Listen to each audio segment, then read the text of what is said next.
Oh, fuck. Fine. What's up, you fucking I guess pussies? you Welcome guys back to all Game roll Rounds. up my little poacher. What? What? What? Don't worry about it. Did we both try to do an opening joke and we're just our timing is not good? Probably. Yeah. Possible. Yeah, so welcome back to Technical Difficulties Part 4. This is our Dice new Dog. GM, Ethan. You may have seen him before. Today we're going to be fighting 3 beholders. I don't know why I'm thinking about this, but does anybody else ever just No. go to the zoo to watch the monkeys like shit from the trees? No. No. I go to the zoo No. for the sloth. Like, Yeah, go for the elephant. I will go to the zoo and I will wait for hours on end at the chimpanzees, just like, come on, shit from the treetops. So I'm the only one who does that? Yes. Yeah.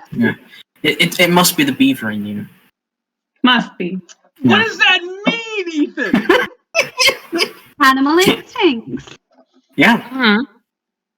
There's no animal Also, instinct. that has the same energy as when you're like sat in the car and you're watching the rain and you're trying to race it.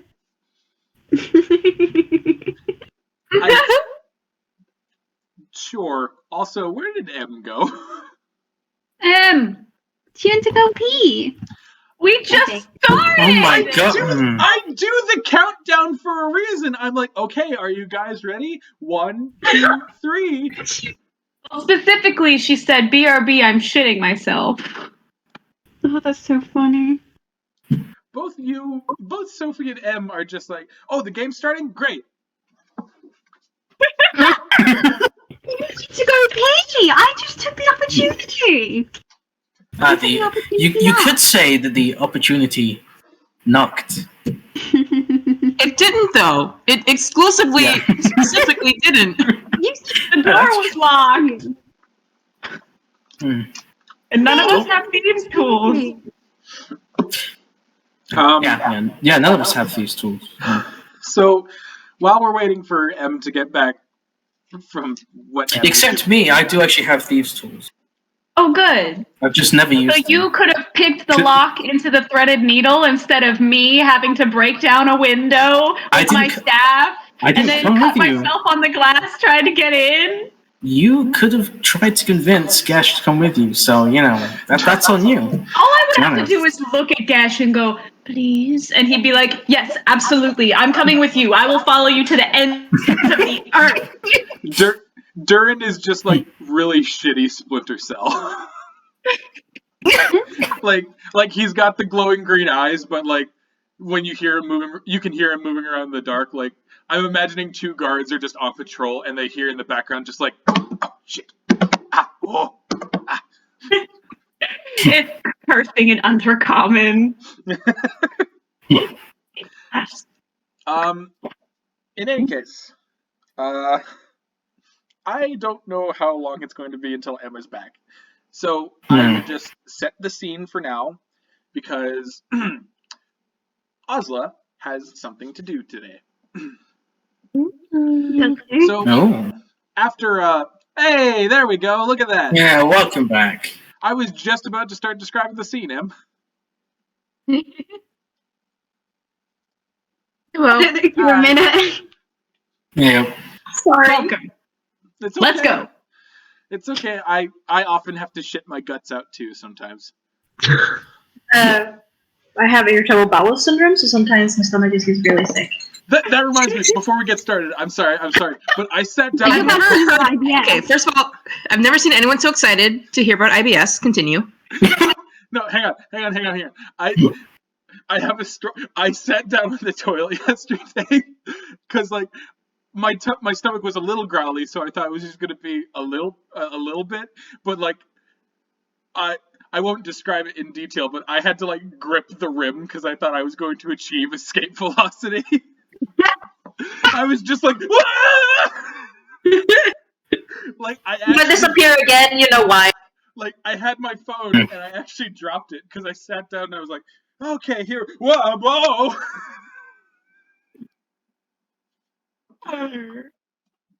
Anyway. Let's play D&D. Let's play D&D.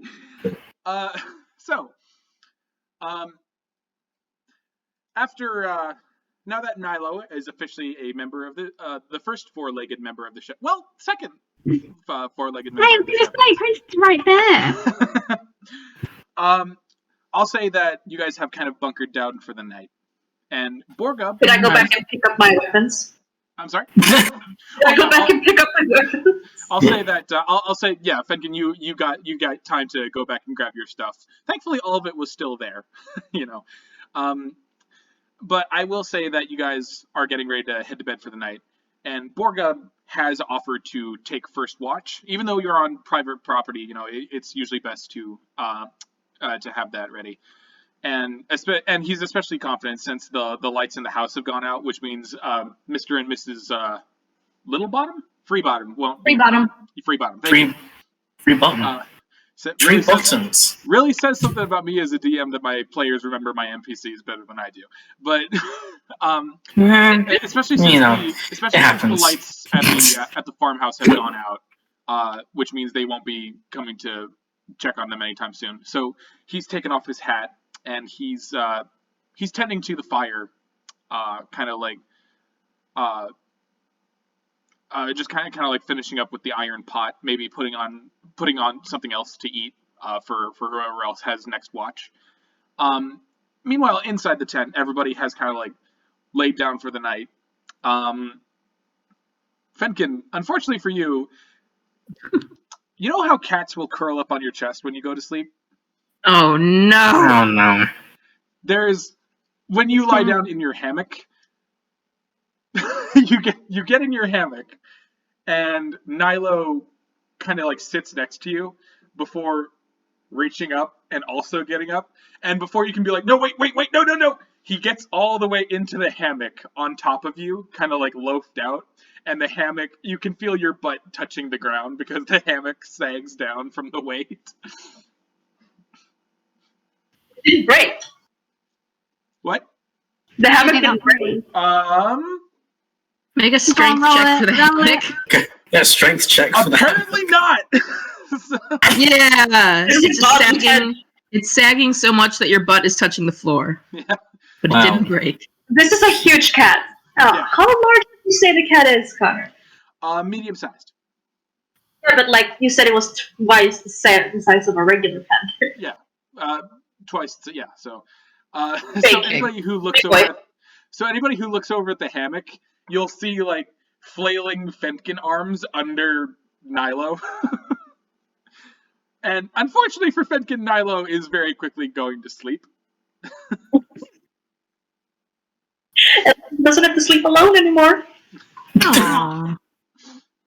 I would have slept next to you, but... But as everybody begins to drift off to bed, Ozla, you find that it's very difficult to sleep. You nod off for a few minutes, but then you wake back up. You'll try to like close your eyes and like force yourself to sleep, but that doesn't work either.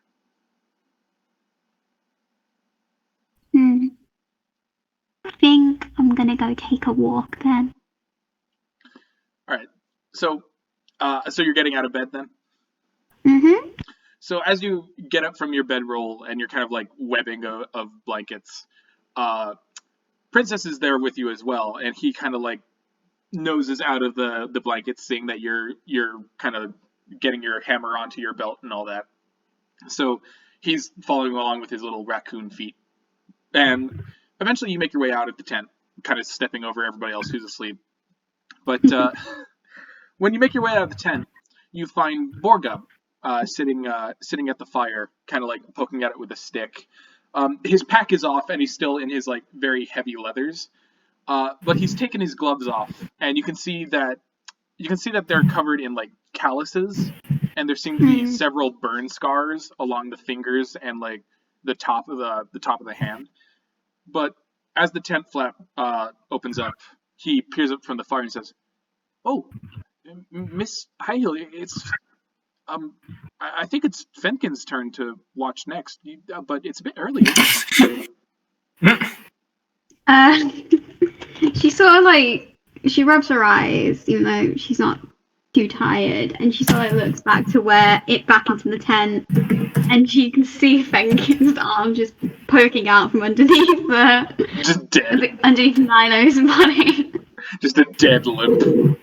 Dead limp Fenkin. And she just sort of goes, I think I'm gonna take his turn tonight. If you're okay with that. Well, that's fine, but there's still an hour left. If there's still an hour left until the shift is over, so if you want to go back to bed. I'm not sleeping tonight, mate. We can swap. You can take my place if you want, and I'll stay out here. You must be tired. You've been out here for a while. I'm doing okay. I don't sleep very long in any case. I'm used to staying up because I do most of my work late into the night, especially back in Allfield. It was kind of hard to tell when the sun went down when you were downstairs. So, is he like he's sitting down, isn't he? He's sitting down, yeah, on kind of like a little wooden bench, kind of made of 2 rocks with like a plank of wood, kind of like set on top of it. She sort of like sits down next to him, and she sort of like brings her knees up against her. And she sort of like shuffles in. She's like, "Are you homesick?" Homesick? Do you mean for Allfield? Anywhere really, but Allfield, yeah. Well, I mean, Allfield was a home for me, but it wasn't home, I guess you could say. And but I guess I am going to miss it, even though the only one I talked to was Mr. Bryce and a few Crownsguard who knew about me. But other than that, I guess I am going to miss it a little bit. But I'm even more excited to be out here with you guys, especially if we're going to the coast. I mean, I've never seen the ocean before. Well, before I came here from Craghammer and tal'dorei, but... Ooh, tal'dorei. But that was going from dock to dock. You know, I've never actually seen the beach, and I've heard so many stories about the Menagerie Coast, and I've always wanted to see it. But well, again, I would have to go through the Dwendalian Empire, and that's a bit difficult for someone of my disposition. Well, you don't have to worry about that. I mean, Gesh has really taken a liking to you, apparently. It's not often he touches people. Believe me, I've tried. He will not high-five me. Are you sure? Back's like preening, like I can hear you. Are you sure about that? Because I thought he was angry with me, especially earlier this evening when he took my hat. I don't know enough about Gesh to understand, but he's closed off, but he's protected. If you've seen around Dhuur'in enough, you know.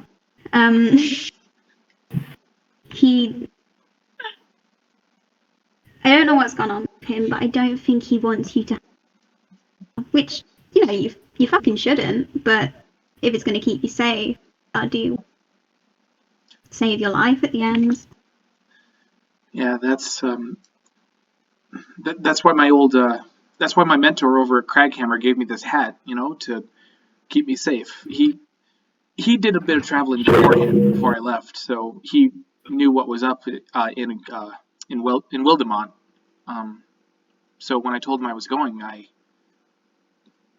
I got that from him and a few things. So I guess I am a little homesick, but you know, nobody says you can't bring a little bit of home with you whenever you go somewhere, you know?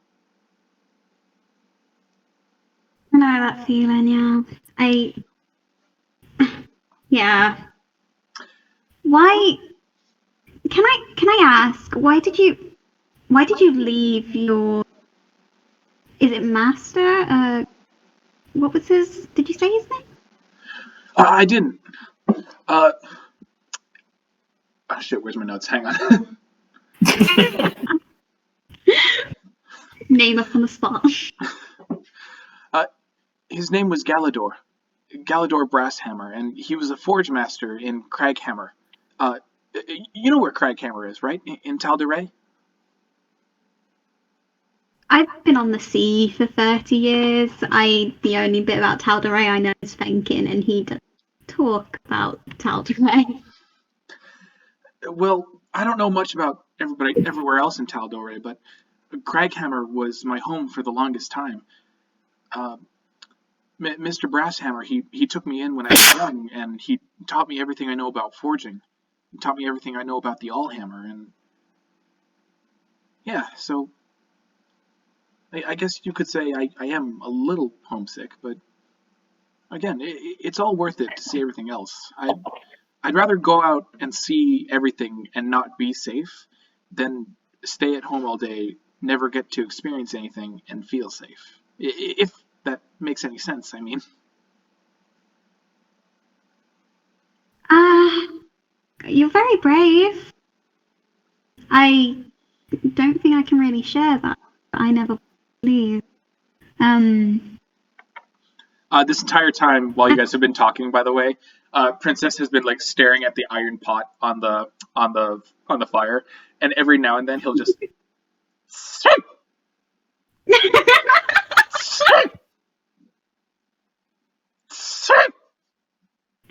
Oh my god!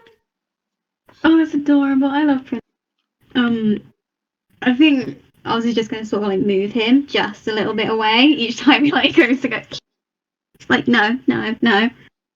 But how did you get a raccoon? By the way, is it the same way that Mr. Fenkin got that? Okay, so in his defense, I don't think Dhuur'in's eaten much, but he thought Princess would be dinner.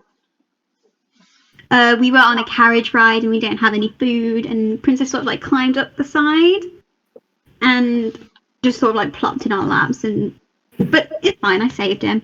Dinner? And she looks down at Princess and she's just like, didn't I? Fucking stop! Well, I've heard a lot of stories about you guys, but I hadn't heard anything like that. I doubt you would have, because only we know them. So, you were saying you couldn't sleep? Yeah, I don't know. I don't usually have trouble sleeping. I'm usually out like a nightlight. I don't know what it is. I thought I'd just go for a walk, to be honest, and like just myself out. It might be the sugar rush. It could be that. You did eat a lot of those lemon squares. They were really good. But if you want to take a walk, I can join you. I actually have something that will keep the camp safe while we're gone. I mean, yeah, if you want to come, I'm not bothered. Okay, give me just a second. And he stands up and he kind of like gets off the bench, and leaning on the bench this entire time has been kind of like his huge like framed backpack.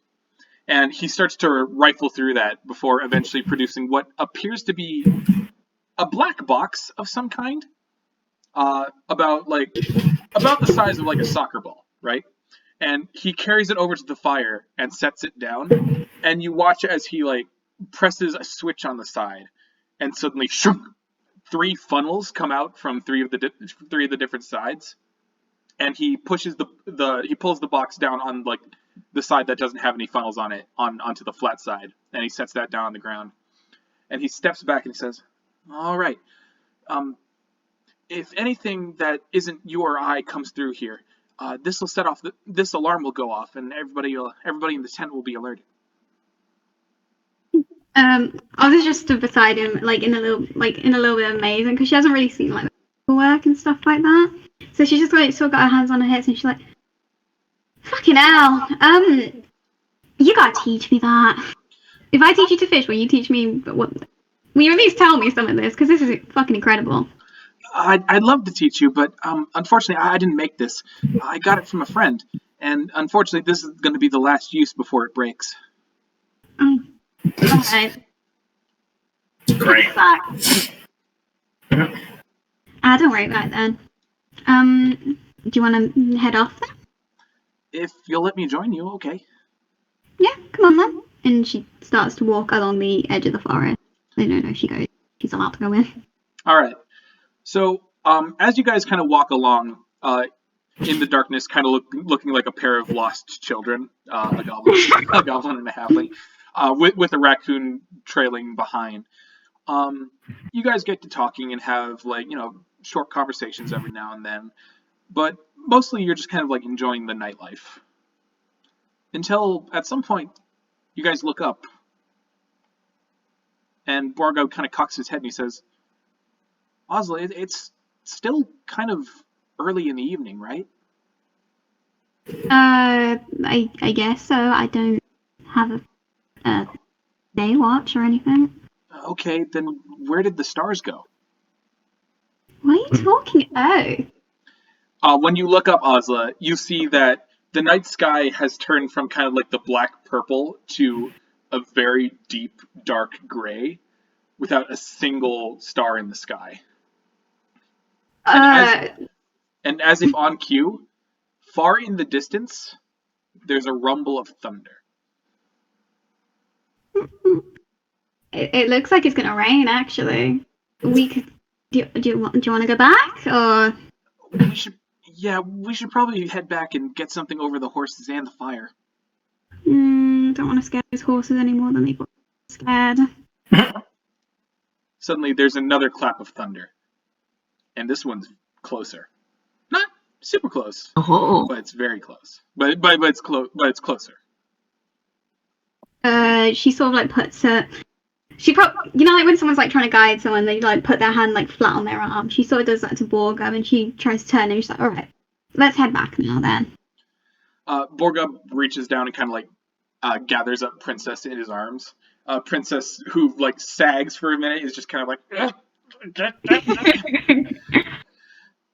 and Borgub's like, "Okay, we better hurry though. It sounds like it's getting pretty close." And as if on cue, this one's right overhead, Ozla. There's another of thunder that just peels and rips through the air. Okay, that's going pretty fast. Maybe we should run?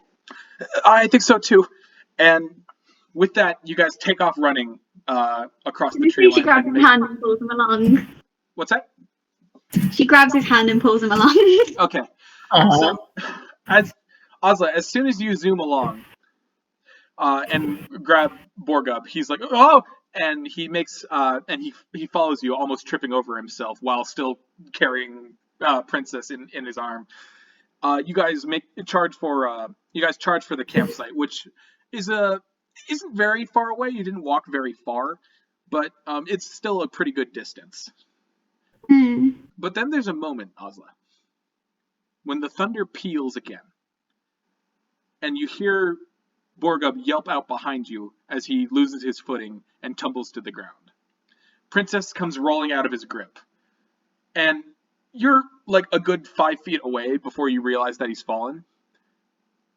And you turn to help him, of course, right? Yeah. Borgub watches as your hair suddenly stands up on end. The next peal of thunder is joined by a flash of light and a bolt of lightning, as if almost in slow motion, strikes down Ozla. She's dead. Borgub watches in horror as Ozla is suddenly struck with a bolt of lightning, blue in color. Oh, Gesh. And yeah, he just finds a lightning that's right. It's just you hear Gesh in the background. Sorry. All right. Ozla, I would like you to take. Okay. Yep. 24 lightning damage. Shit. it comes crashing down. Jesus. You feel every cell in your body suddenly light up as if it's just been set on fire. Your bones and your muscles, they suddenly lock up in place, and you open your mouth to scream. Wow. Thank God she's got 40 HP. Yeah, thank God we fucking leveled up. Also, hey Siri, what is 40 take away 24? Funny. What? 16. I actually got it wrong. I thought I was smarter than this. The heroes of the realm. Wow! As the lightning is there and gone in what seems to be a moment, just a skip of the record. And Ozla, as it vanishes, you're still standing in place. The wind, the slight breeze feeling like a knife against your exposed skin. Your armor and your clothes are blackened in places. And your face is covered in like a soot-like substance as your hair is still kind of like pranced out around you. And you're kind of like frozen in place. And you hear Borgub shouting for you. You feel a hand on your shoulders. You feel tiny little claws batting on your shins. But deep inside you, Ozla, very deep in your subconscious, something clicks. It's almost unrecognizable at first, like a light being turned on in a distant home. But you feel it. And suddenly, your heart starts to beat. Faster, and faster, and faster, and faster. Your eyes begin to glow a bright blue coloration.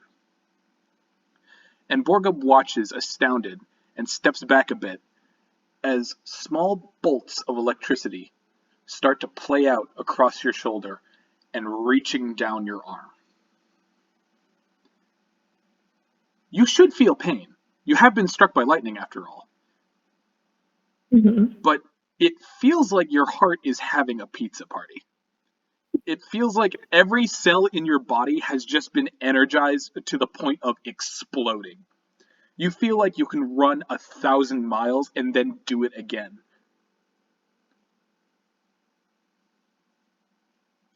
And when you're able to focus up enough, your vision kind of clears up a bit more. You see Borgub standing before you, looking very concerned. Ozla, are you okay? What just happened? I think you were just struck by lightning. Are you okay?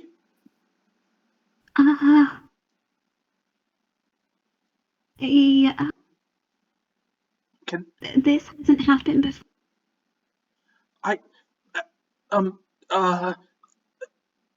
How many fingers am I holding up? You're holding up fingers. Oh boy. He's going to cast Cure Wounds on you, Sophie. He's going to. Cure Wounds.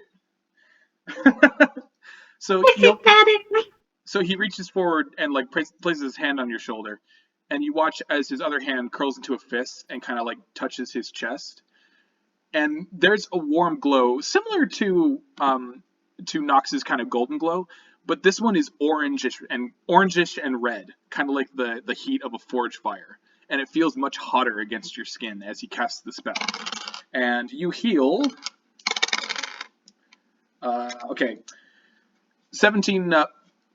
20 points. Yay! Basic. Yeah. So once the spell is over, he puts his hand on your other shoulder and says, "Can you breathe? Can you? I mean, you can stand. I don't know what to do here. As it happens, like all the health, like as she feels like her energy come back, and she's like revitalized. She sort of just goes, like, literally falls down, hands on her knees, and she's like, as soon as you're, what happened? I said you just got struck by light. Oh God, what if this is a memory thing? What's your name? Little Silver. No, Oz. Princess is on his hind legs, like running around, kind of copying Borga with his like little raccoon hands in his head, just like.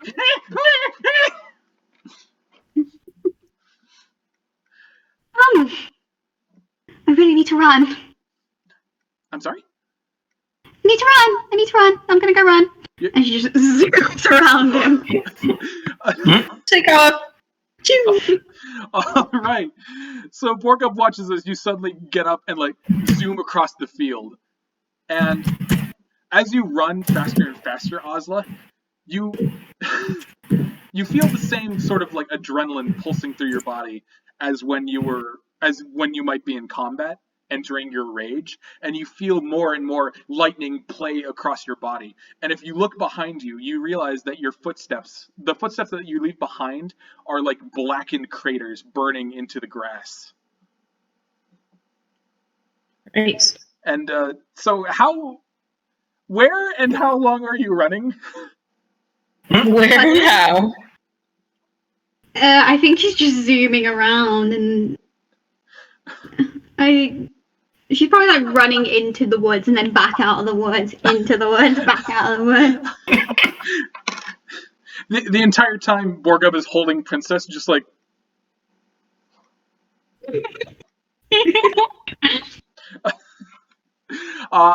So we'll say that you kind of like run around for about an hour before you finally feel the adrenaline start to like fade, and you kind of like. And as the adrenaline starts to fade and your legs begin to feel like heavier and heavier, you kind of like finally come to a stop in front of him. And he's like, now are you okay? A little bit better, yeah. Some little breath. I haven't run like that for a while. I mean, I haven't run like that ever. I don't. What was going on? Pardon my language, but I don't freaking know. I don't even. Give me a hand up. And she puts her hand out. Oh yeah, sure. And Borgub kind of gets his arm under yours and kind of like helps you back to the campsite. As the storm above you begins to fade away, giving way once more into the night and the twinkling stars. Ozla Highhill, you are now a Path of the Storm Soul Barbarian. Ooh. That's right, I just bury Alan into your Barbarian. You're welcome. Us! Yeah! Okay. So, while this is happening, Dhuur'in. Hello. She gets some cool shit. Like Ozla, it's another restless night for you. You've been asleep, but you could feel yourself tossing and turning for the past hour or so. In Gesh's arms.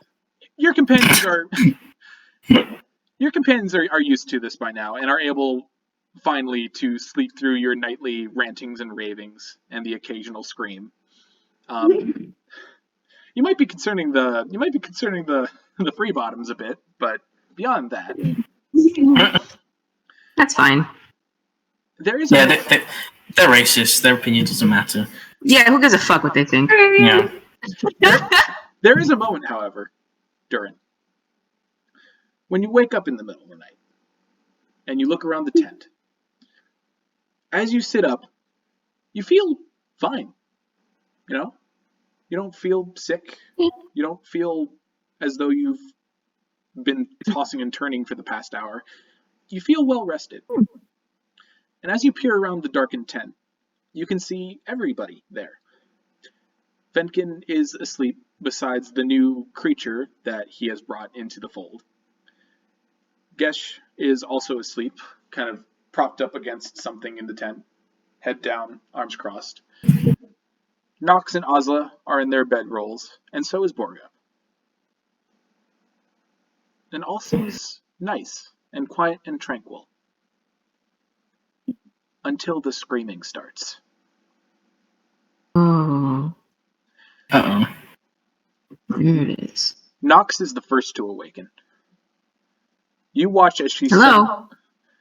You watch as her body suddenly jolts to life, and she begins to writhe in agony, as if something is deep inside her burrowing its way out. You watch her fall on all fours and just start to like hiss and moan and groan and scream. And you see her bare back. And you watch as the skin begins to peel away. You watch as blood and sinew is revealed as one long strip of skin is finally peeled away to reveal a spine that is red and bloody. And she screams during the entire process. And soon, Gesh begins to scream.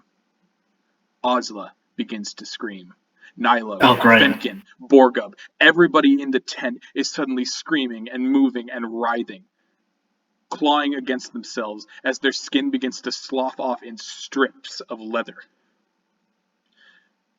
In mere moments, as you watch helplessly, the tent is an entire ocean of blood and gore. As your friends, now free of their skin, mere slops of muscle and bone, begin to fall over each other, choking and screaming and gasping in agony and horror and pain. And then you feel something behind you move. The book that you've carried with you for so long lifts out of the backpack. You watch the flap slide away, and you watch as the book, its pages furling in the air, opens. And you watch all the skin floating around the room begin to coalesce. The book and the massive skin finally meet. And you watch as the skin begins to slither around the pages and around the spine of the book like a live snake. Until finally, it all begins to sew itself together into a gruesome, wet, oily book cover. By now, Nasty. the screaming has stopped. All of your friends are lying face down in pools of their own blood. Not at all breathing. Not at all moving. And as you feel something fall into your lap, you wake up for the second time. Bolting awake. Oh. Your eyes wide open. You look around the tent and see that everything is fine. Ozla and Borgub don't seem to be in the tent, but everybody else is asleep, it would seem. Fenkin, unfortunately, still trapped under Nilo. Nox sleeping soundly in her bedroll. Gesh propped up against the wall of the tent. All is well. Until you look down at your lap. Because you feel something heavy weighing it down. And to your horror, you see a book. A book with blue scales, with brown fur, with pale white skin, with a green spine. I scream and throw it.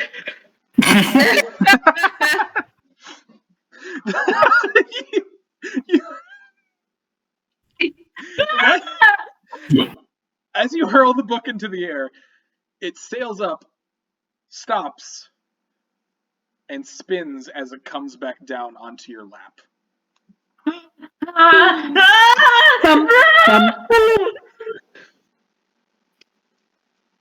Oh, God. I didn't want this. I didn't want it like this. No.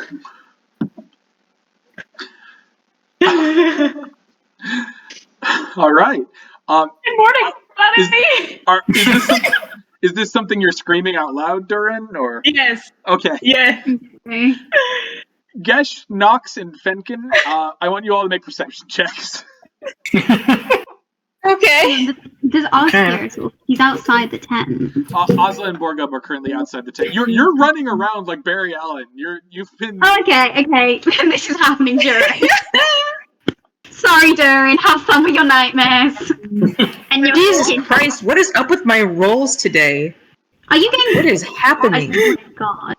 What'd you get? 24. Fucking hell! Well, I did significantly worse because I got a 5.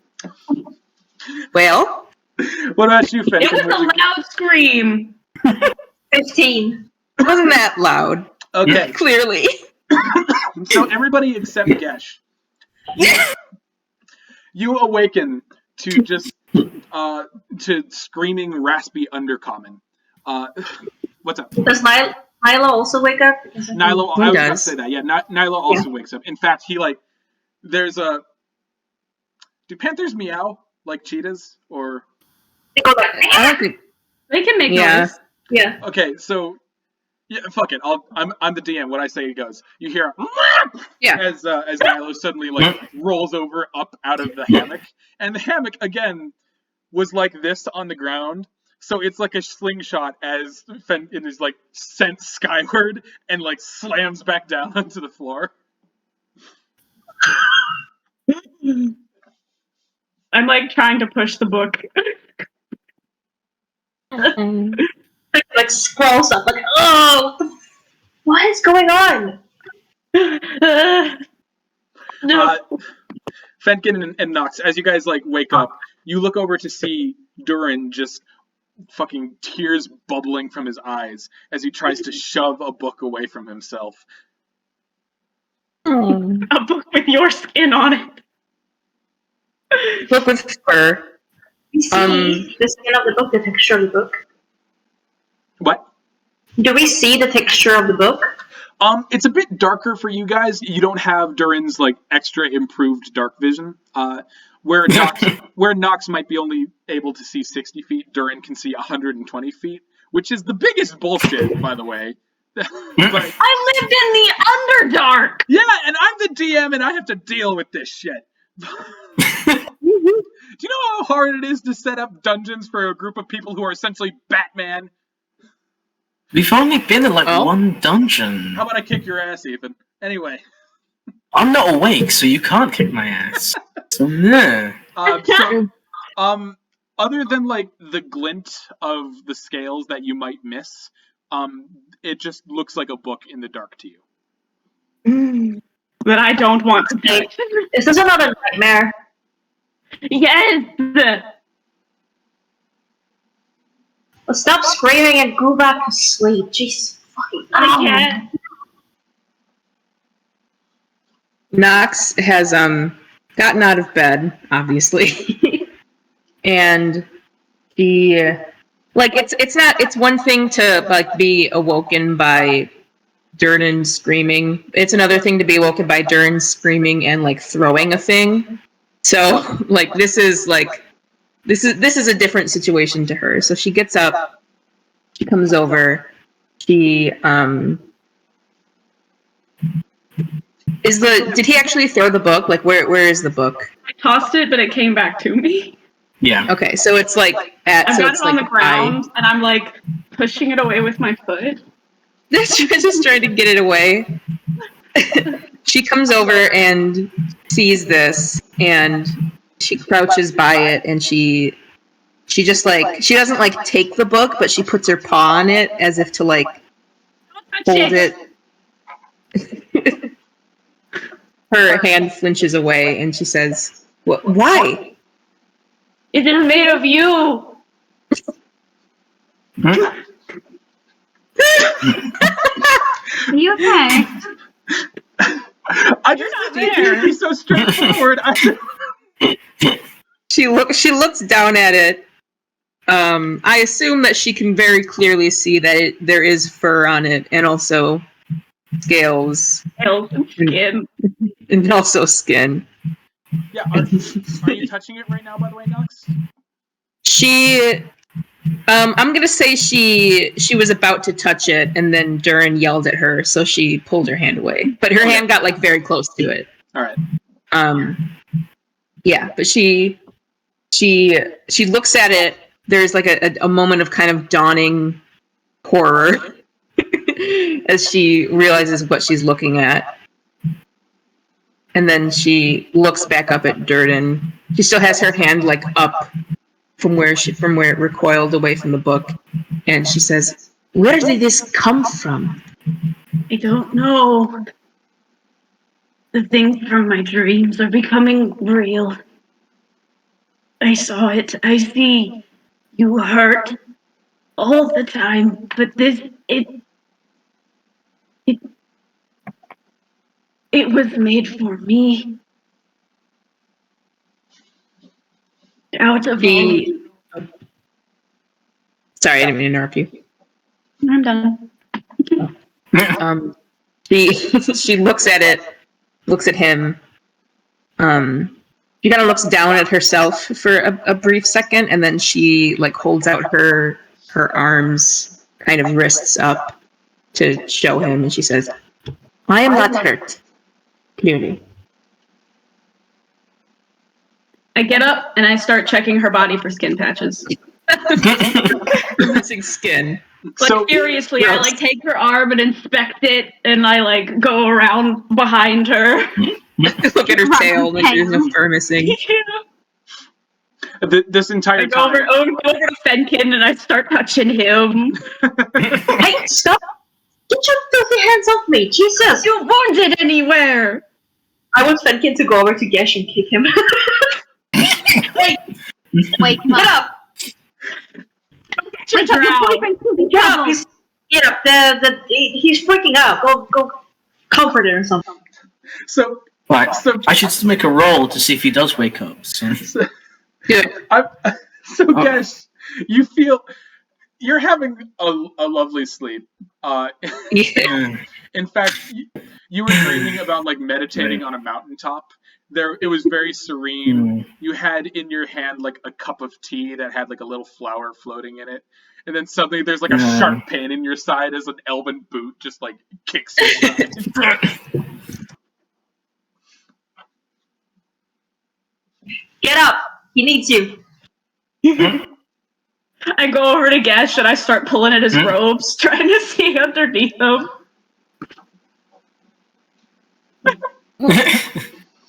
Yeah, as this is happening, he's just slowly getting up and he's just rubbing his eyes. Pull his hood down. I'm trying to see down into his robe. Everybody's around. You can't. Before we continue, never mind. No. Ozla walks into. I reach down into his robe and I'm like feeling like I'm looking for wounds. You're not going to. There's no. You know what's down there.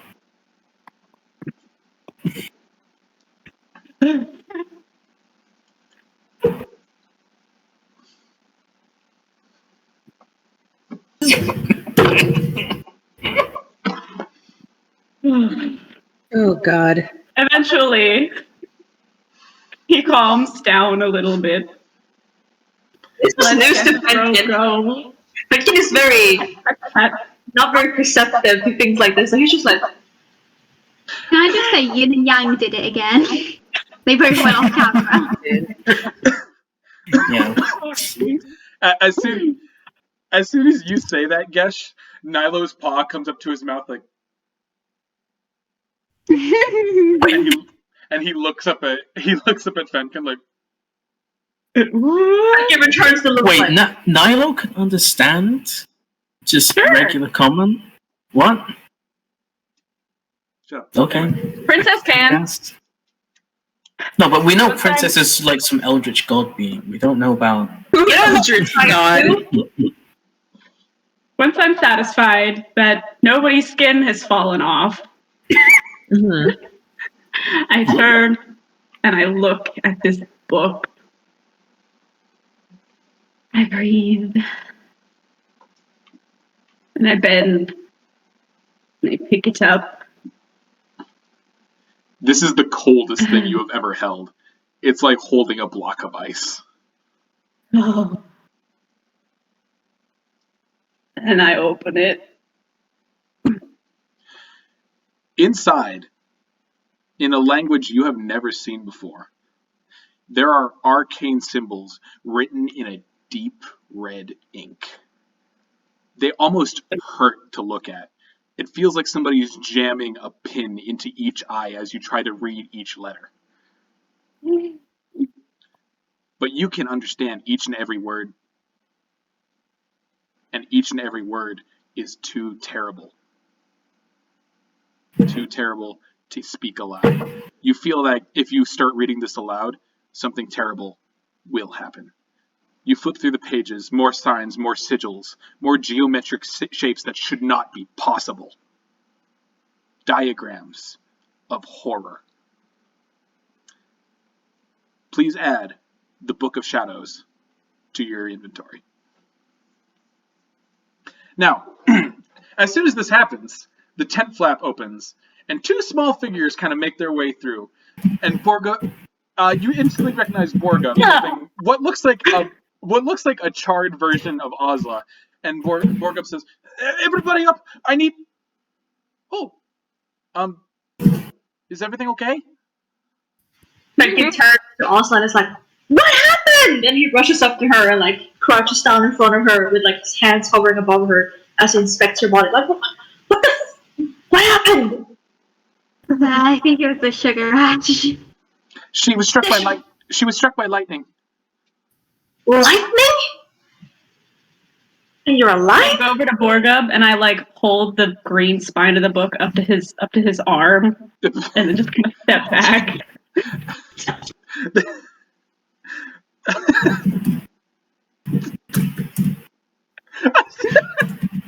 Fairy color. Sage green. I was going to start describing his reaction, but like then the reality of the situation hit me, just like Dhuur'in grabbing his wrist and just being like.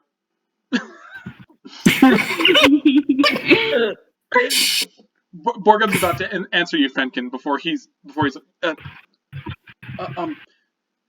Yes, she got hit by lightning, and then she started running for like an hour. He stares at her. He got distracted by Dhuur'in for a second. He was just like, and then looks back at Borgum and then back at Ozla. And he's like, "Are you okay?" Yeah, I'm fine. I'm super duper. What happened? You're asking me? Yeah.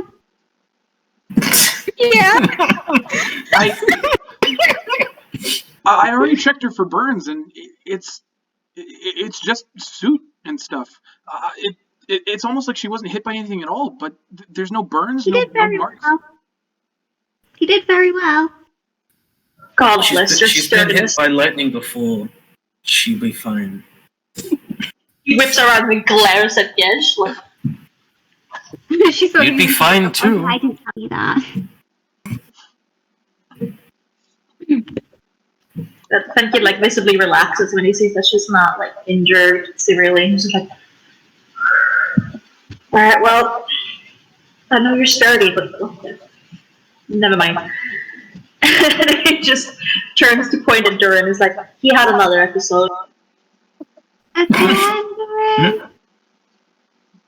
I go with the book and I go grab Ozla's arm and I compare flesh to the flesh on the book. I'm a different shade right now. I brush the soot off with my hand.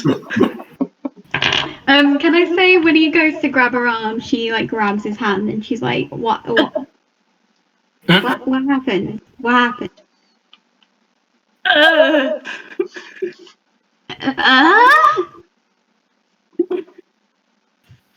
He says the book is made out of us.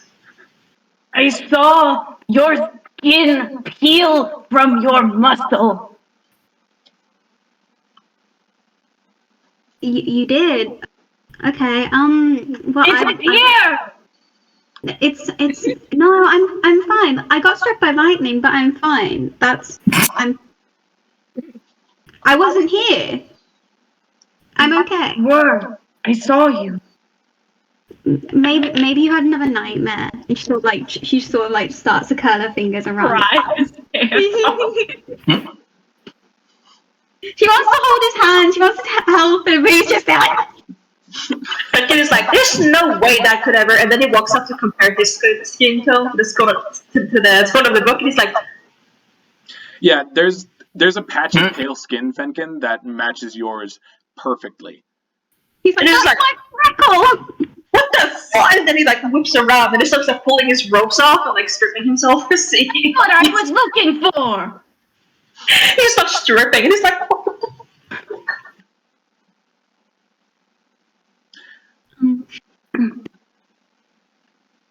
I don't know if it is a gift or a curse.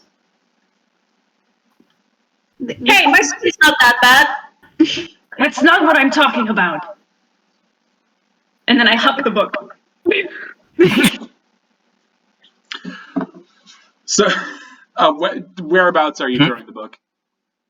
I'm tossing it into like a corner of the tent that nobody else is in. I was about to say his knocks in the face. Please. So it just clatters to the Thank you ground. so much. It clatters to the ground and slides to a stop. And as it does, you guys see the scales move a bit.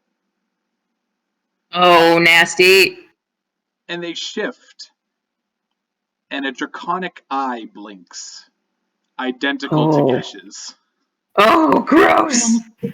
I go over to Gesh and start touching his face. I did not know you had a third eye. You have both of your eyeballs. Look at me in the eyes. While this is happening, Borgub is going to, on the wooden table that's in the center of the tent, he kind of like whips off the cloth and runs over to the book and just like throws it over. And as he does that, he reaches into his pocket and takes out what looks like 3 large nails and his mace, and he starts to hammer those in. And he gets up and steps back as soon as you guys are kind of done, like checking over Gesh, and he says, "I don't really know what that is, but let's just keep it there for now, and we'll all try to go back to sleep. Is everybody okay?" No. Dhuur'in. He's never okay. Dhuur'in. Nox just comes and puts a hand on his shoulder and pats poor Dhuur'in a little bit and says, "We will be fine." Speak for yourself. Fenkin very freaked out, like barely dressed in the corner of the tent. I don't want any of you to become sacrifices to my great god. Neither of us want to be either. We're not going to become sacrificed. Silly. Not saying that you're silly. I don't get to choose.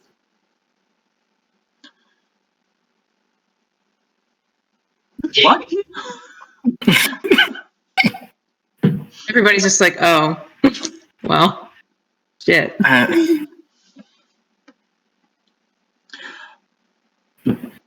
You said before about the other one in your dreams, the one that wasn't your god. Is that maybe that's your choice? I don't know. But this, and I point at the book that's covered by a sheet, and that, and I point at my bag where the gun is. Both came out of my dreams.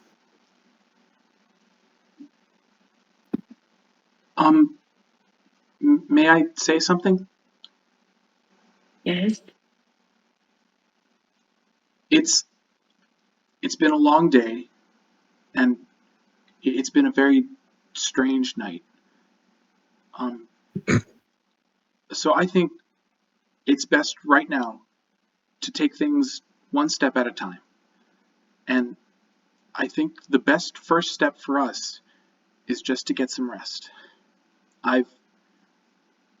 When Miss Ozla and I took a walk, I set up a special alarm outside that'll wake us up if something happens. So for now, why don't we all just go to bed and get some rest? And it's not much, but well, just give me a moment. And he makes his way over to he makes his way outside the tent, and then comes back in a moment later, kind of like dragging his big heavy backpack. And you guys watch as he like sets it up, kind of jumps up inside it with his little legs kind of like kicking as he rummages through it, and he pulls out instruments. One of which appears to be like a long lacquered black violin, and he carries that over to Nox and hands it to her. And the other instrument seems to be kind of like a drum that kind of like rests in the shoulders that you pat kind of like this. If you want, I know a song that my mentor used to sing to me when I was having trouble sleeping.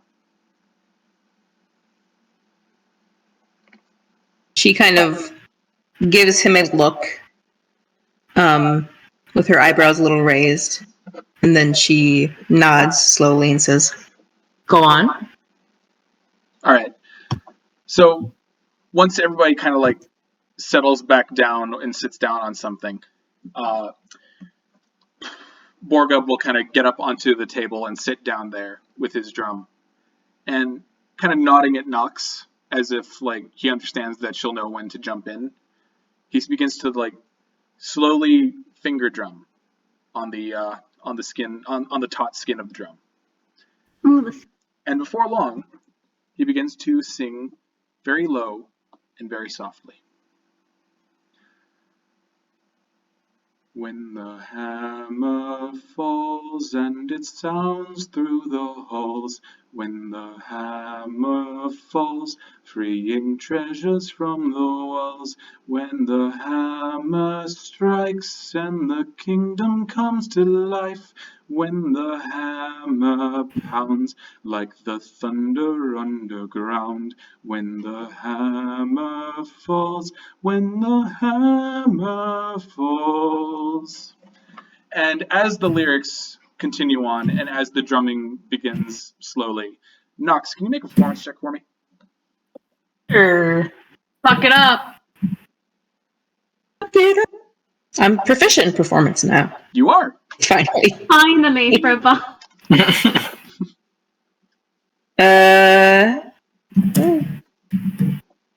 12. 12. Okay. Oh, wait. Oh, yeah. So you don't know a lot of Dwarven music, especially Dwarven music that's been translated into Common, but you're able to kind of like catch on to the beats and the notes, so you kind of know when to come in with the violin. And what started as just kind of like a sweet lullaby becomes this harmonious, soothing song of legendary treasures deep within abandoned mines and glittering trinkets made from the finest metals. It's very relaxing. It's very nice. And as Borgub and Nox play into the night, lids grow heavy, and so do bodies. As once more, you all drift off to sleep, somehow forgetting the horrors for a moment, and listening only to the sounds of the song. When the hammer falls, forging weapons for all. When the hammer falls, songs of battle fill the halls. When the hammer flies, lines of armored dwarves arise. When the hammers roar, We go marching off to war. When the hammer falls, when the hammer falls. And with that, we move on to the next morning. Yay. All right, so you've all had a long rest, so you can regain all of your hit points and the spell slots that you might have lost. Yeah, all the hit points that you've not lost at all, but other than Ozla. Ozla, who lost half of hers. Yeah. Okay, my book's still underneath the tarp. Is it jittering around? I will say this. When I rolled initially the lightning bolt damage, I had a roll that I pulled up for that, for natural lightning. And when I rolled it, I realized it would have killed Ozla dead, as in no death saving throws. So I rolled with disadvantage this time. Oh my god. Thank you. Great. And I realized the problem was I didn't adjust the severity of the lightning bolt to the level. So Ozla was technically hit with the first roll. A lightning bolt meant to damage a 15th level player. Wow. You Yeah. You miscalculated, my friend. A little bit. Oh, damn. A little bit. Yeah, just a little bit. Clean to get Fine. It's fine. All right. We're fine. your life. So, Fenkin, you're the first to awaken. And oddly enough, you don't feel any weight on your chest, either from a raccoon or a panther. It's so strange. As you get up from your hammock and you have a look around the tent, you see that Gesh is missing from where he was once sitting, but you understand that he may be outside tending to his morning routine, as it were, given that monks are given to exercise at any given moment, honestly. But for a moment, you don't see Nilo. And as you look around, you do finally see him. And you also see Borgub. Nilo's kind of like laying on his side and licking something. And you see a terrified Borgub just kind of curled into a ball as this panther's tongue rasps across his bald head. And his eyes like flick directly at you, Fenkin. He's like, "Good morning."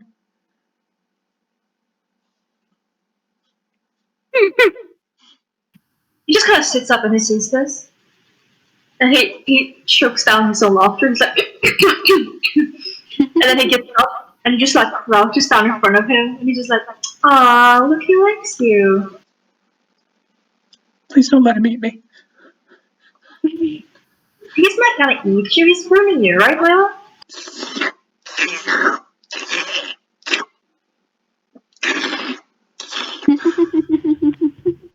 Alright, buddy, that's enough. Could you let him go for me?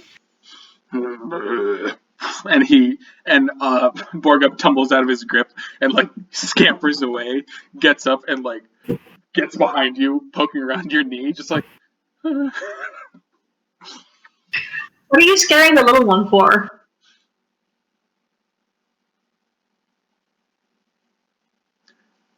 Speak with animals only lasts an hour. I don't know, he was just kind of talking the way you would to an animal. Oh, okay. He's like, what are you scaring the little one for? And then he looks over his shoulder at Borgub and he's like, I think he might have seen you as a little kitten. Nilo kind of like shrugs, and Borgub is just like, okay. I'll start waking up the others. Mr. Gesh is outside. I was going to go out and make some breakfast before your panther got me. He's so amused that he actually, Fenkin, of all fucking people, reaches out and like pats him on the head, like. And then it's very wet with panther saliva. He just like, and then he wipes it off his robe, or like his undergarments, and then he pulls his robe up and like pulls it over his shoulder, and he goes out of the tent. All right. So, as you make your way out of the tent, Fenkin, You hear kind of like a repeating thumping noise, which is a bit weird until you turn your head to look towards the clearing, not the clearing, the forest's edge, and you see a shirtless Gesh standing before a tree in a ready stance. And every 5 seconds or so, you see a fist flash forward, just wham, wham, wham, and you can already see that he's burrowed halfway through into the trunk. Yeah. Damn! Yeah, he's finally playing Minecraft, guys. Look around punching trees.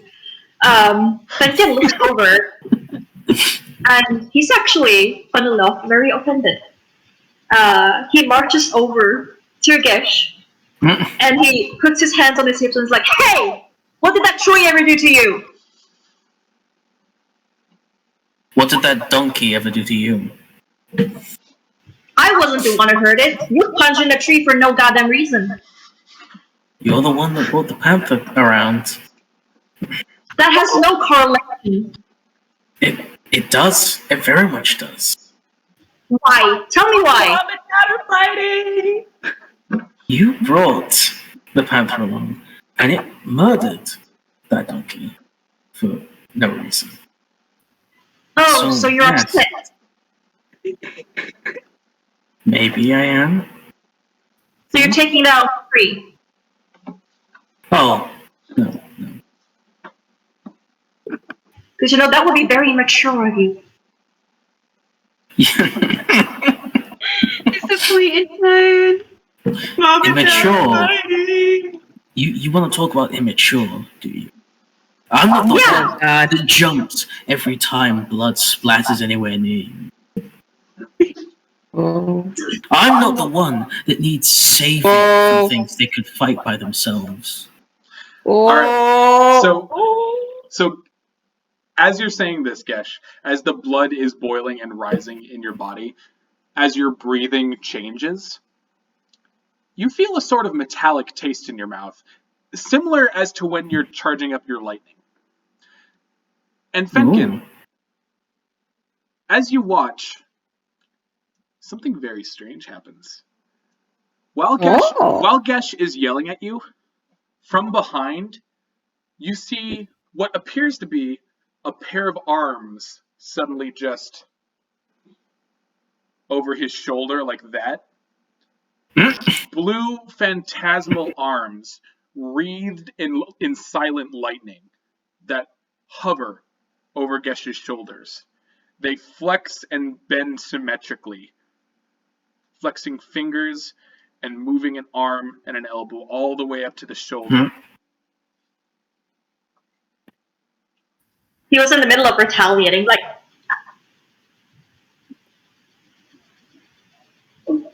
And he just falls silent and like stares at him until Gesh notices anything. Oh, so the fight's all just rushed out of you, has it? What are those? What are those? Oh.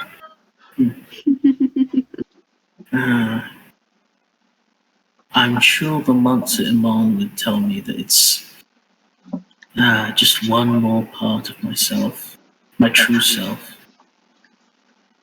They're just astral arms. There's no need to worry. I don't want to punch you. We're holding Dhuur'in. He looks like what is it called? He shrinks back like offended, like, yet? You're gonna punch me with those monstrosities? As you say that, the arms kind of like flex again, and you can see that like the light. It's almost like the arm itself is made of lightning, and you can also see like where the joints intersect. There's clusters of like spiraling rocks that are held together by leashes of lightning. And the very end of the fingers, you can see there's like a brass band of some kind that covers the knuckles. It's a knuckle duster. Yeah. Brass. Like, you know, he takes a couple of steps back, like hurried steps back. He's like, You can put those away now. Maybe I'll just keep them. Seeing you so scared is quite fun. You're really ruffling his feathers here. He's kind of like a bird with ruffled feathers. You can see him all like tensed up because he's so offended, but also like a scared cat, like afraid to like approach or like retaliate, but still very much angry. He's just like, whatever. Turns around and walks away.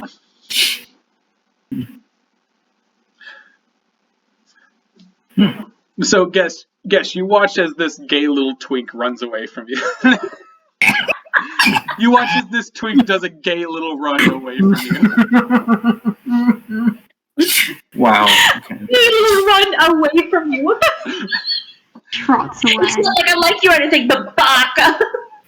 Baka.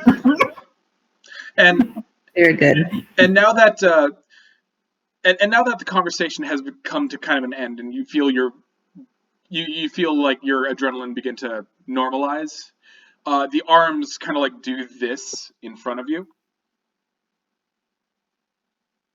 almost like a second pair of arms from your shoulders. Fuck you. This will come in handy. Handy. Handy. So And puns. So do you return to your tree punching, or? Yeah. All right. So you're I mean, you have to put you have to punch the tree enough so that the wooden blocks start coming out. Then that way you can make a crafting table. And then you can make a wooden axe. Yeah. Yeah, and that way you can take more out more easily. And it's all the start of a wonderful game, Minecraft. You should. Our sponsor. Our sponsor, Mojo. Joke. So this time, as you breathe and you center your chi and get back to training, you punch, and the opposite phantasmal arm punches under that like this, and lands at the same time. And when you try that with the other arm, same thing. Until finally you keep punching and punching and punching, and it's a storm of fists just slamming into this tree, almost like your flurry of blows. Until finally you hear a crack, and the tree comes sailing down, landing in the forest behind you. On to the next one. And with that, the arms vanish with a spark of lightning.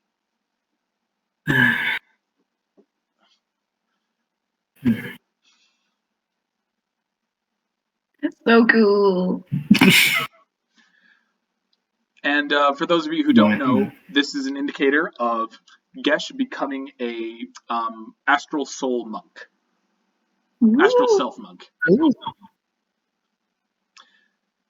But yeah, Fenkin, you're doing your gay little run back to the back to the campsite, and by this time you see that Borgub is kind of like is tending to the horses, staying as far away as he can from what is now just a pile of donkey bones. But Nilo is kind of like pacing around him nearby, and Borgub is giving him like kind of like a side eye as he works. And eventually everybody else begins to wake up, making their way out of the tent. They probably wake up because he's making a scene outside, like stomping around and huffing puff like, oh, that idiot! I will retrieve my skin book. I'll go pull the nails out of it. Get my book. All right. So, Dhuur'in, as you wake up, feeling very well rested, surprisingly, given the events of last night, you make your way over to the tablecloth. Yeah. And you see that the portion that was directly above the book, touching it, has been burned away, revealing the book underneath. Okay. That's fine. Get up. It's under my arm. As you carry it, you feel the eyeball blink against one of your fingers. Yo.